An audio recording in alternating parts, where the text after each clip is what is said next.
MSNBC shared this graph the other day showing the drastic, apparently, Harris favorability ratings. And now this is MSNBC. So, you know, somebody said, doesn't that affect your taste? Yeah, a little bit, which has helped with the diet that let me lose 60 pounds because everything tastes a little bit more bland. But moving back to the point, people, stay with me, squirrels. Here we go.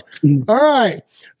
She started out at 31% and then all the way to January 2024 dropped down to 28%. Remember, she was the least approved vice president in the history of the vice presidency. And that includes a vice president that shot his friend in the face. Yes, correct. Old Dick. Anyway, 32%. What? That's his name. His name is Dick Cheney. You know exactly what you did. Get your mind out of the gutter, Tom. The man's name is Dick Cheney. You know exactly what you did. Oh, I did? His name is Dick Cheney. Okay. It's like genitals. That's what it's called. I don't know why everybody freaks out when we say genitals, genitals, genitals, genitals, genitals. It's what it's called. All right. Either way, moving on. Somebody said I snort cocaine. That's why I can't smell.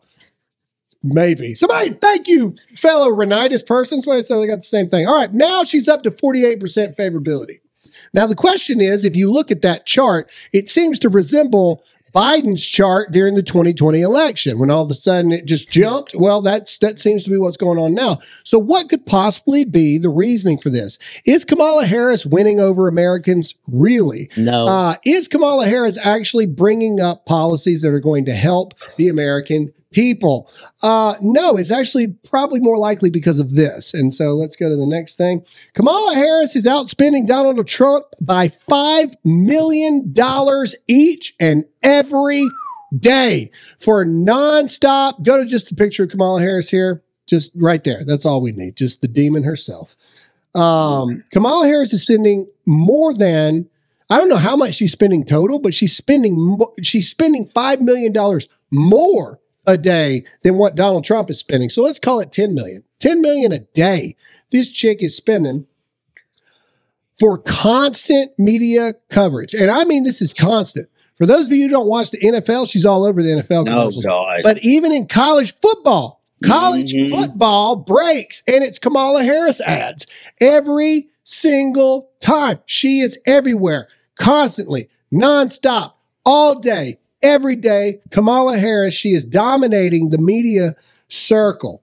And put that in perspective, I mean, even just $1 million would be life-changing money for me anyway. Even $500,000, if I can have $500,000 in the bank just sitting there as a nest egg just so I can have it. She's spending $5 to $10 million a day.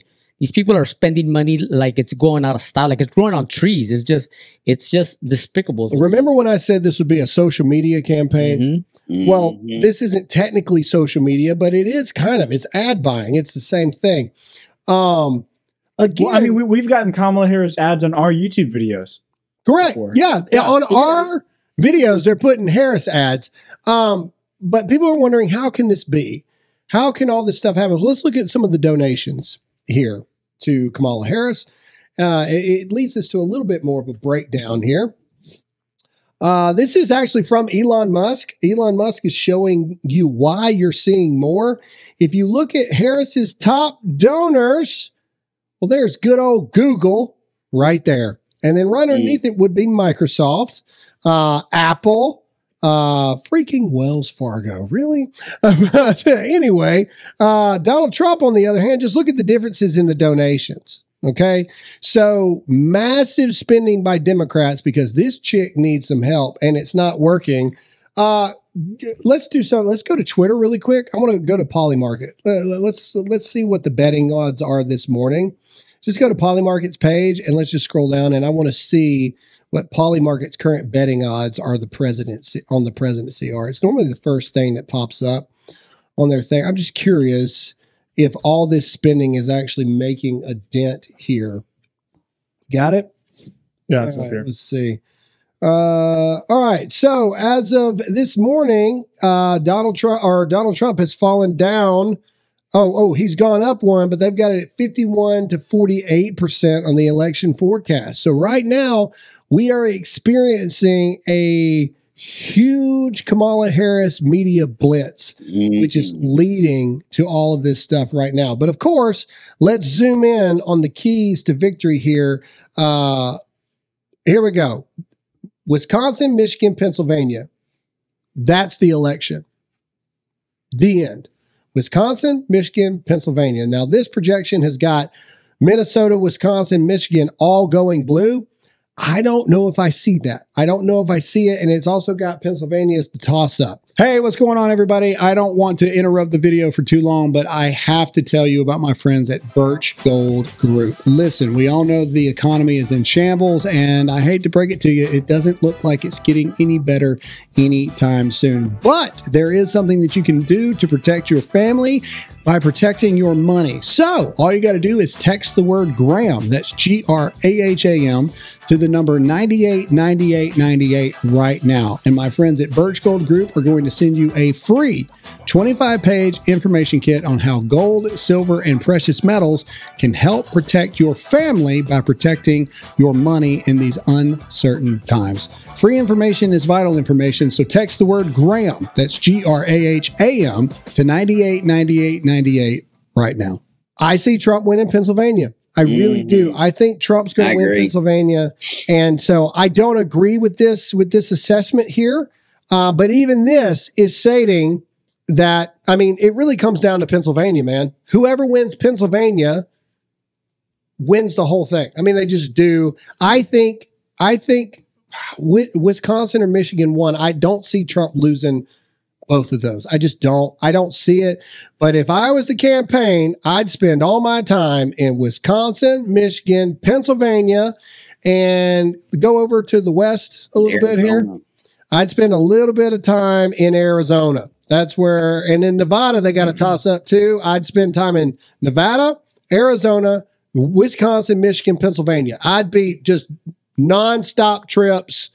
Boom, boom, boom, boom, boom, boom, boom, boom, boom. Well, according to Trump's schedule, he is spending time in those places, but also he has a few rallies coming up in Georgia as well. Yeah, you need to make sure you show Georgia some love. Well, he got a big one in Tuscaloosa on Saturday. Well, I mean, again, but it's not like he's really only doing that because of how many people are going to be watching that game. Question real quick. Why do you feel like there's different opinions? Obviously, it's political, but I've been listening to talk show radios or political talk show radios, and some radios say that the election is going to go through Wisconsin, Pennsylvania, and North Carolina. Other people it's going to go through Pennsylvania, Michigan, Georgia. Everybody's got their own map that they're following. And why is it that those swing states like Wisconsin right now showing blue, and why is it that everybody's got their own, like, okay, it's going to go here, it's going to go there. It's just the people they're listening to? Or because different pollings favor depending on who they ask. So we found out last month that the majority of the polling that was showing positives for Kamala Harris, they were polling more Democrats than they were Republicans. So again, I'm telling you, I think Arizona and Nevada go red. I think Georgia goes red. Virginia. Virginia's in play. I'd give Virginia a 50-50. I'll go 60-40. I think it's possible. I don't see Trump going 0 for 3 on Michigan, Wisconsin, Pennsylvania. I see Trump taking 2 out of the 3. I think Wisconsin goes blue, barely. I think Michigan and Pennsylvania Trump takes. That's what I think. I'm telling you that... Yeah, Pennsylvania is the ultimate key for this one. So, do you feel if Trump takes Pennsylvania, but he loses Michigan and Wisconsin, what happens then?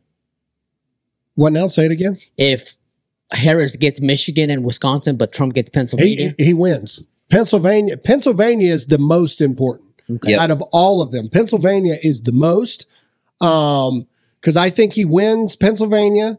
I think that map we looked at had Nevada as a toss-up. I think Nevada, Arizona, he wins. Georgia, he wins. If he doesn't win Michigan, Wisconsin, but he wins Pennsylvania, he still wins. That's that model that we had that had him winning like, I can't remember what it was, like 280 something to 267, something like that. Because 270 wins, right? It's the path to 270. Everybody wants their candidate to get into the 300s. You ain't got to get to 300. You got to get to 270. That's it. And so Nevada, I think, goes to Trump. Arizona's going to go to Trump. Georgia's going to go to Trump. North Carolina will. They literally, you're looking at Pennsylvania. Pennsylvania is the state. So if you live in Pennsylvania, buddy, you better be getting out there, and you better be getting out there. Isn't it just fast and hard? Insane that we're here. That this woman 4 years ago literally did not win a vote in the primary. Not lowest vice presidential approval rating in history. Literally nobody has heard of her, and now here we are. She's like leading according to a bunch of polls. It's because it doesn't matter who it is. Washington, Oregon, California, New Mexico, Minnesota, Illinois, New York, they're always going to vote blue. It doesn't matter if they're like, you know what, we're going to allow AI to run in the Democrat position this year. Washington, Oregon, California, Colorado, New Mexico, Minnesota, Illinois, New York will vote for the AI robot in the Democratic Party. This map right here with what Kamala has done in the past, who she is, this map right here just solidifies how stupid we are as a country. Yeah, Striker J said it very well. The thing about the polls you have to remember is they sway them Democrat, but the people that they're polling, they're calling them during the day. Who has the time to answer the phone during the day? Ain't called me. People who don't have jobs. That's who they can call during the middle of the day and ask them these questions. Striker J is exactly right. And everybody look at the map there. The majority of the country is red. It's those outer bands of the states there. And, you know, it just floors me that you're right, Todd. I mean, 4 years ago, nobody voted for her. Well, 4 months ago, 4 weeks ago, nobody saw her on the radar. And all of a sudden, the left is putting her as the savior of the country when she has zero policies. Everybody says it's not Illinois, Chicago. I don't disagree with you, but it's still Illinois. If you want to fix it, freaking move into Virginia or somewhere, or literally go to Wisconsin. Literally, go up north. Freaking out of there. Just go to Wisconsin and lock it down. Get out of Illinois. All right.